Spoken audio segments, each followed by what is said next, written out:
Assalamu alaikum dear student, I am Sayyida Rabah Fatima. We are doing unit number 14, ratio and proportion, grade 9th. Today we are going to solve the remaining question of exercise 4.1, question number 1. So let's move towards the light board. Exercise 14.1, question number 1, part 4 is if measure AD is 2.4 centimeter, measure A is 3.2 centimeter, measure DE is 2.2 centimeters basically DE, and BC is 5 centimeter. What we have to find?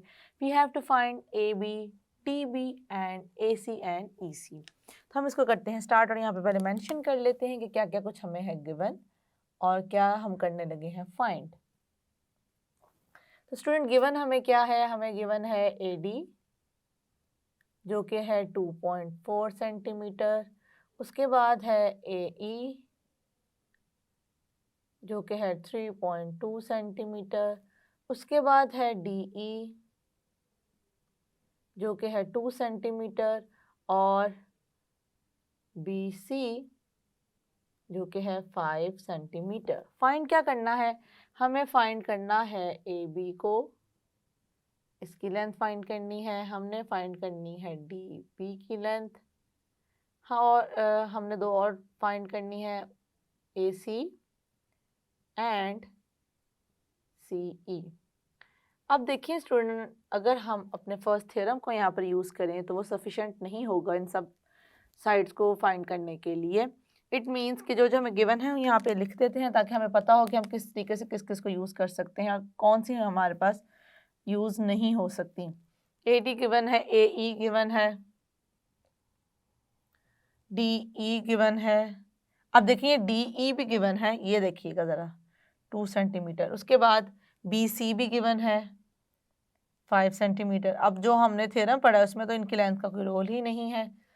Find क्या करना है? हमने AB find करना है पूरी ये length, DB find करनी है, ये फाइंड करनी है, ये पूरी लेंथ फाइंड करनी है, और हमने क्या करना है? AC फाइंड करना है, मतलब ये पूरी लेंथ करनी है फाइंड, और CE और ये वाली साइड, मतलब ये और ये पूरी लेंथ्स को हमने करना है फाइंड। तो इसके लिए हम यूज़ करने लगे हैं सिमिलर ट्रायंगल का कॉन्सेप्ट। इस पे हम सिमिलर ट्रायंगल वाला कॉन्सेप्ट कैसे अप्लाई कर सकते हैं? अब देखें, ये दो ट्रायंगल्स यहाँ पे हमें नज़र आ रहे हैं। एक ट्रायंगल तो है इस तरीके से ADE, और दूसरा ट्रायंगल स्टूडेंट देखिएगा ज़रा, वो हमारे पास है इस तरीके से ABC। अगर मैं कह रही हूँ कि दोनों ट्रायंगल्स आपस में क्या हैं? सिमिलर हैं, तो इसका मतलब ये है कि हम इनकी प्रोपोर्शन देखेंगे कि इनकी प्रोपोर्शन जो होगी, रेशो जो होगी साइड्स की, आपस में कॉरेस्पॉन्डिंग साइड्स की, वो क्या होगी? कॉन्ग्रुएंट होगी। वो किस तरीके से हम देखेंगे? बेसिकली हम इक्वल लेकर चलेंगे क्योंकि मेजरमेंट की बात कर रहे हैं। अब देखें, हम ये साइड है और एक ये कॉरेस्पॉन्डिंग साइड है, ये करेगी कॉरेस्पॉन्ड इसको, ये करेगी इसको, और ये करेगी इसको। यही रीज़न है कि यहाँ पे हमें क्या है, यहाँ पे वैल्यूज़ गिवन है, यहाँ पे 2 वैल्यू गिवन है DE की, और यहाँ पे हमें वैल्यू गिवन है BC की। तो छोटा सा पॉइंट और ट्रिक जहन में रखें, जब भी पैरेलल लाइंस की आपको गिवन हो, लेंथ गिवन हो, इट मीन्स कि आप वहाँ पे थ्योरम नहीं अप्लाई कर रहे, वहाँ पे आप सिमिलर ट्रायंगल वाला कॉन्सेप्ट को करने जा रहे हैं अप्लाई। इसी चीज़ को रखें जहन में और अब हम इसको करते हैं सॉल्व। अब हम यहाँ पे इस चीज़ को कर देंगे मेंशन कि हम कौन से दो ट्रायंगल्स की सिमिलरिटी को यहाँ पे करने लगे हैं discuss. Since triangle ABC similar to the triangle ADE, इन दोनों की हम ले रहे हैं सिमिलरिटी, तो अब इसी चीज़ को हम यूज़ करेंगे। हमें पता है सिमिलर ट्रायंगल में अगर दो ट्रायंगल सिमिलर हैं तो उनकी साइड क्या होती हैं? आपस में होती हैं प्रोपोर्शनल होती हैं। उसी चीज़ को हम करेंगे यहाँ पर use. measure AD upon measure AB, this and this equals to, अब हम देखें कौन कौन सी हम कॉन्ग्रुएंट ले सकते हैं यहाँ पर। अगर हम मेजरमेंट की बात करें तो हम कौन कौन सी इक्वल ले सकते हैं? तो एक हमारी हो सकती है ये इसके इक्वल, और दूसरी हम किस तरीके से राइट करेंगे? दूसरी आ जाएगी measure AE अपॉन मैयर ए सी, ये हमारी आ गई सेकंड आ गई। उसके बाद हम क्या राइट करेंगे स्टूडेंट, अब देखें ये हो गई इसके साथ, ये हो गई इसके साथ, हमारी थर्ड भी तो है, तो हम यहाँ पे थर्ड को भी प्रोपोर्शन राइट कर सकते हैं, मैयर डी ई मैयर बी सी। अब ये बेसिकली हमने सिमिलर ट्रायंगल की डेफिनेशन से इस चीज़ को किया है राइट।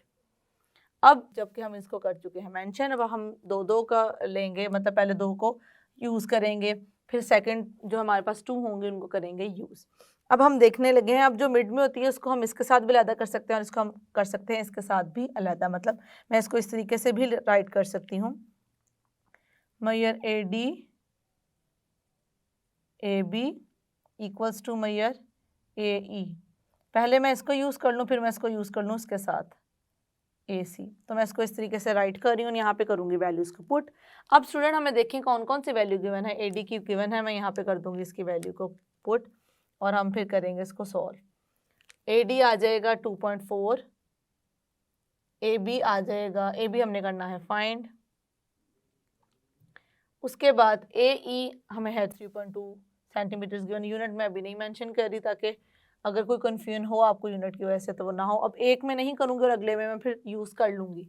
अब दूसरा क्या है, ए सी है, और स्टूडेंट हमें ए सी भी क्या करना है, फाइंड करना है। अब ये देखें यहाँ पे इस तरीके से, अब अगर मैं इसकी मैंने सेट की है इसके साथ और मेरे पास आ गए हैं दो अननोन्स, एक बात तो ये, और अगर मैं इसकी सेट करती इसके साथ तो देखते हैं कि हमारे पास क्या आता, ए डी गिवन होता, ये हमने फाइंड करना था, डी ई हमारे पास गिवन है और बी सी भी क्या है, गिवन है। तो यही चीज़ मैंने आपको समझाना चाह रही थी यहाँ पे कि हम चूज़ किस तरीके से करेंगे ये हमें देखना पड़ेगा। ऑब्वियसली जो साथ लिखे होते हैं हम कहते हैं सबसे पहले इसी को चूज़ करके देख लेते हैं।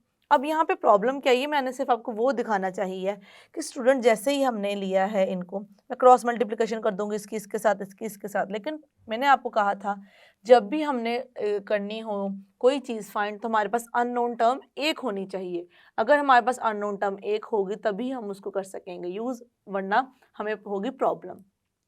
तो अगर इसकी जगह मैं इसको राइट करूँ इस तरीके से, ये मैंने सिर्फ आपको किया है समझाने के लिए, इतना पार्ट हम बेसिकली करने जा रहे हैं इन दोनों को यूज़। अब इन दोनों को यूज़ क्यों नहीं कर रहे, अब मुझे इस रीज़न को आपको एक्सप्लेन करने की ज़रूरत नहीं है क्योंकि मैंने आपको सॉल्व करके ऑलरेडी दिखा दिया है कि हमारे पास दो यहाँ पे आ रहे हैं अननोन, हमें एक अननोन चाहिए, तो हम यूज़ करेंगे मैयर ए डी अपॉन मैयर ए बी इक्वल्स टू मैयर डी ई अपॉन मैयर बी सी। अब यहाँ पे जल्दी से कर देते हैं वैल्यूज़ को पुट, 2.4 यहाँ पे आ जाएगा, ए बी हमने करना है फाइंड, और यहाँ पे डी ई की वैल्यू आ जाएगी 2 और बी सी की आ जाएगी 5। तो हम कर देंगे क्रॉस मल्टीप्लिकेशन, ये आ जाएगा 2.4 इंटू 5, 2 मैयर ए बी, तो 2 इसको मल्टीप्लाई करेंगे तो क्या आ जाएगा, 4 5 20, 0 डेसिमल 2 हेयर 10 12, 12.0 का मतलब बेसिकली 12 ही होता है, ये आ जाएगा इस तरीके से, ये हो रहा है मल्टीप्लाई, वहाँ जाके हो जाएगा डिवाइड, मैयर ए भी आ गया 12/2, तो हम इसको कर लेंगे 2 1 2 2 6 12, तो हमारे पास ए बी की वैल्यू क्या आ गई स्टूडेंट, ए बी की वैल्यू आ गई 6 सेंटीमीटर्स। एक हमने वैल्यू फाइंड कर ली है, इनमें से कौन सी फाइंड कर ली है, ये वाली जो कि क्या आ गई है, ये आ गई है हमारे पास 6 सेंटीमीटर्स। अब देखें क्योंकि अब हमें ए बी पता चल चुका है, तो अगर अब हम इन दोनों को यूज़ करते हैं तो मैं ए बी की वैल्यू पुट कर सकती हूँ और अननोन सिर्फ और सिर्फ एक होगा जो कि क्या होगा, ए सी। तो अब हम करने जा रहे हैं इसको यूज़, तो ये आ जाएगा मैयर ए डी अपॉन मैयर ए बी। अब ए बी की मैं वैल्यू यहाँ पे कर सकती हूँ पुट, और यहाँ पे आ जाएगा मैयर ए ई अपॉन मैयर ए सी। अब जल्दी से इनकी वैल्यूज को यहाँ पे पुट कर देते हैं, 2.4 6 3.2 एंड मैयर ए सी। अब क्या करेंगे, क्रॉस मल्टीप्लिकेशन करेंगे, क्रॉस मल्टीप्लिकेशन से हमारे पास आ जाएगा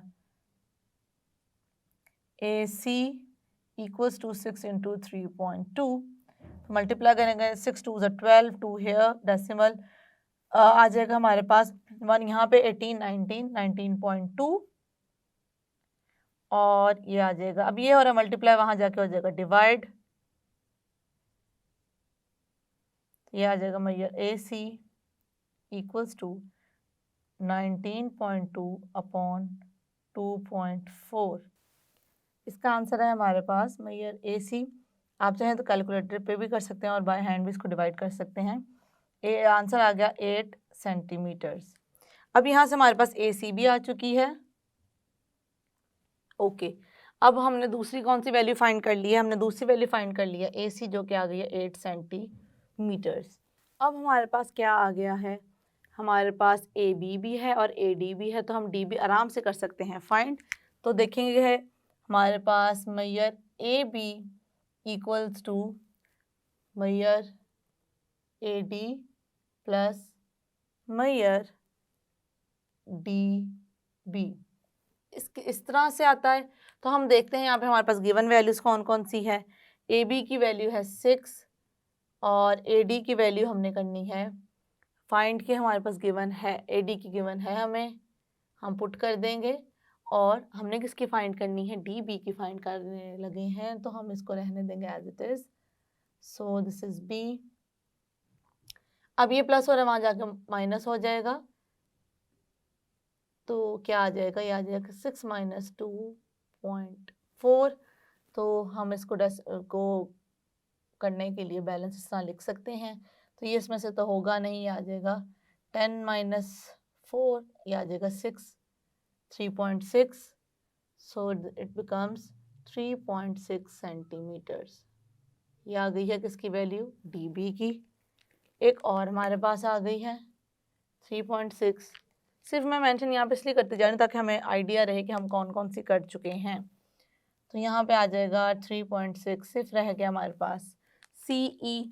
अब सी ई हम किस तरह लिख सकते हैं? ए सी हमारे पास क्या आ जाएगा? ए सी आ जाएगा student, A C equals to A E मैयर ए ई प्लस मैयर ई सी बेसिकली। तो यहाँ पे हम इनकी वैल्यूज़ को कर देंगे पुट। ए ई क्या है हमारे पास? 3.2 है, प्लस ई सी क्या है? ई सी तो हमने बेसिकली करना है फाइंड। ई सी लिख लें या सी ई लिख लेते हैं, जैसा कि हमें क्वेश्चन में गिवन है। तो यहाँ पे आ जाएगा 8, तो ये आ जाएगा सी ई। अब ये हो रहा है प्लस, वहाँ जाके क्या हो जाएगा? माइनस 3.2। इसी तरीके से कर लेंगे, बैलेंस करने के लिए डेसिमल के साथ 0 लगा लेंगे। ये आ जाएगा 10 minus 2 8, this is 7, 7 minus 3 4, 4.8। C equals to 4.8 centimetres. तो लास्ट हमारे पास ये वैल्यू थी जो कि हम कर चुके हैं फाइंड। इसको यहाँ पे भी हम कर देंगे right. It becomes 4.8 centimeter and that's it. This one, this one, this one, this one. 4 हमने जो फाइंड करनी थी लाइन सेगमेंट्स, वो हमने उनकी लेंथ फाइंड कर ली है। We are going to solve the fifth part. AD equals to 4x minus 3, AE 8x minus 7, BD 3x minus 1 and CE is basically 5x minus E. Find the value of x. हमने क्या करना है? हमें ये given है और हमने value करनी है x की फाइंड। तो सबसे पहले हम इसके अकॉर्डिंगली देखते हैं कि ट्रायंगल हमारे पास है और उसमें हम किस तरीके से अपनी इंफॉर्मेशन को कर सकते हैं यूज़। ए बी सी, हमारे पास ए बी सी आ गया है, ये आ गया है डी और उसके बाद क्या आ गया है ई। अब हमें स्टूडेंट आप देख सकते हैं जैसे कि हमें यहाँ पे मेंशन है ए डी की भी गिवन है, डी बी की भी गिवन है, बी डी बेसिकली ए ई की भी गिवन है और सी ई की भी क्या है? गिवन है। तो हम यहाँ पे क्या करने लगे हैं? हम जो हमने फर्स्ट थ्योरम प्रूव किया था उसके स्टेटमेंट को करेंगे यूज़ और एक्स की वैल्यू को करेंगे फाइंड। तो हम स्टार्ट करते हैं। सबसे पहले तो राइट कर लेते हैं, हमें गिवन क्या है? A D, A E, B D, C E. Basically हमें सारी जो साइड है वो क्या है? गिवन है यहाँ पर। 4x minus 3, 8x minus 7, 3x minus 1 and 5x minus 3। अब हम क्या करने जा रहे हैं, अब हम फर्स्ट थ्योरम को यहाँ पे उसकी स्टेटमेंट को मेंशन करेंगे और फिर उसको करेंगे वहाँ पर अप्लाई। स्टेटमेंट क्या थी स्टूडेंट, हमारे पास स्टेटमेंट ये थी, मतलब हम उसको राइट कर लेंगे, a line parallel to one side of a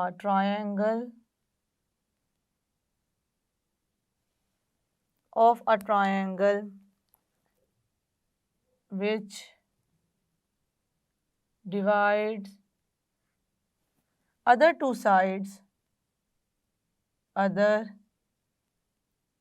two sides proportionally।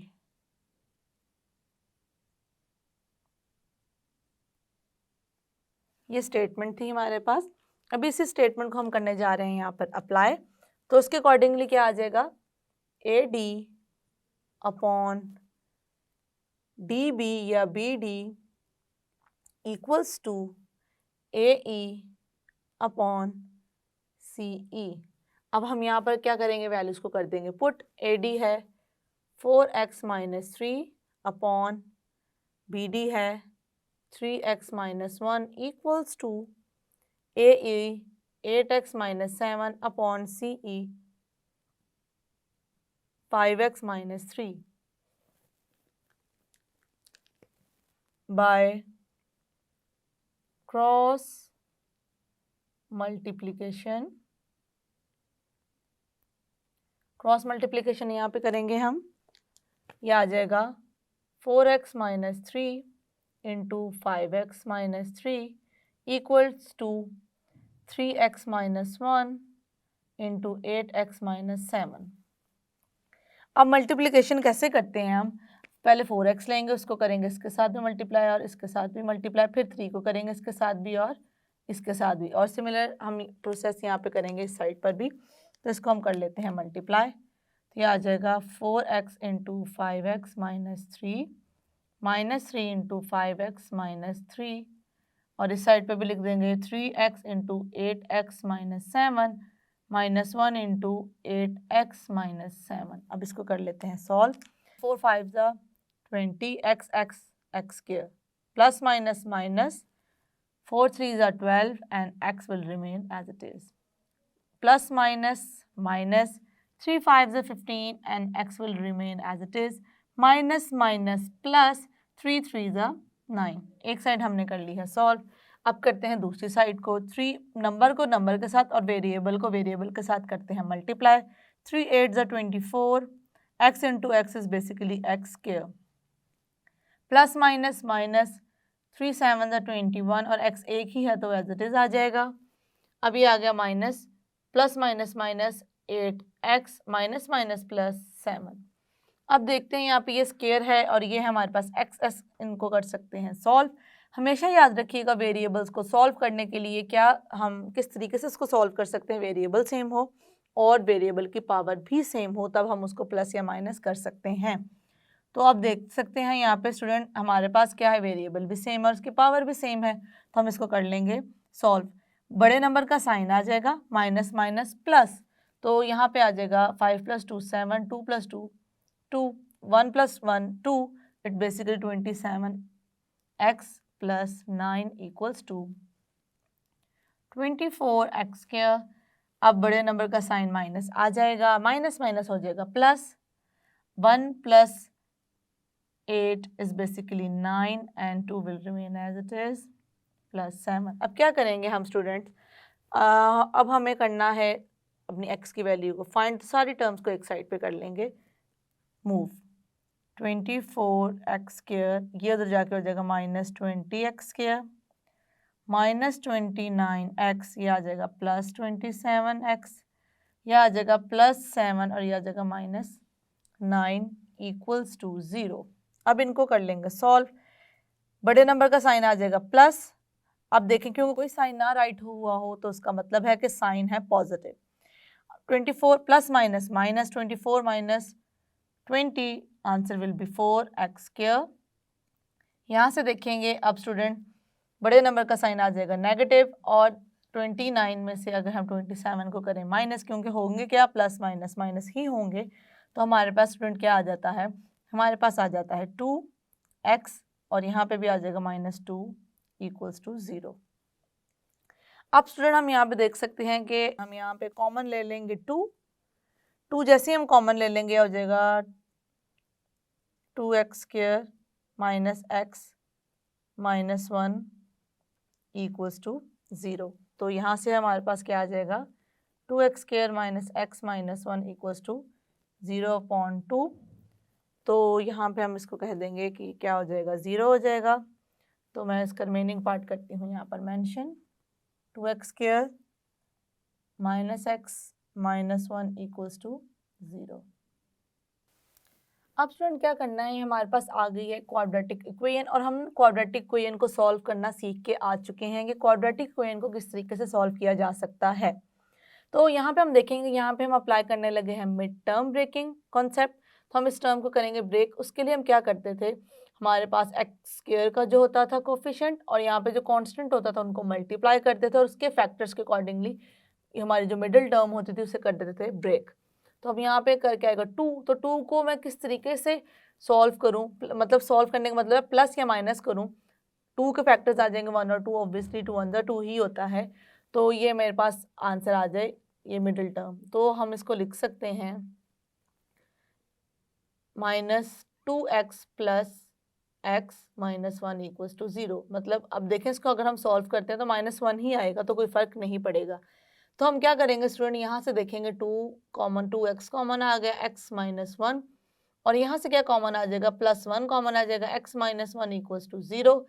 अब कॉमन टर्म दोनों में हम पहले लिख लेंगे, उसके बाद रिमेनिंग क्या है 2x + 1 = 0। अब हम यहाँ से देख सकते हैं विच इम्प्लाइज दैट x -1 = 0 और 2x + 1 = 0। अब यहाँ से हमारे पास क्या वैल्यू आ जाएगी, x = 1, और यहाँ से क्या वैल्यू आ जाएगी 2x = -1, x = -1/2। जैसे कि हमें पता है कि हमारा डिस्टेंस कभी भी नेगेटिव नहीं हो सकता, तो हम कौन सी वैल्यू लेंगे, हम लेंगे पॉजिटिव वैल्यू। तो हम यहाँ पे इसको कर देंगे मेंशन कि हमारे पास ये तो है वैसे आंसर। तो रीज़न क्या लिखेंगे, डिस्टेंस ऑलवेज बी पॉजिटिव।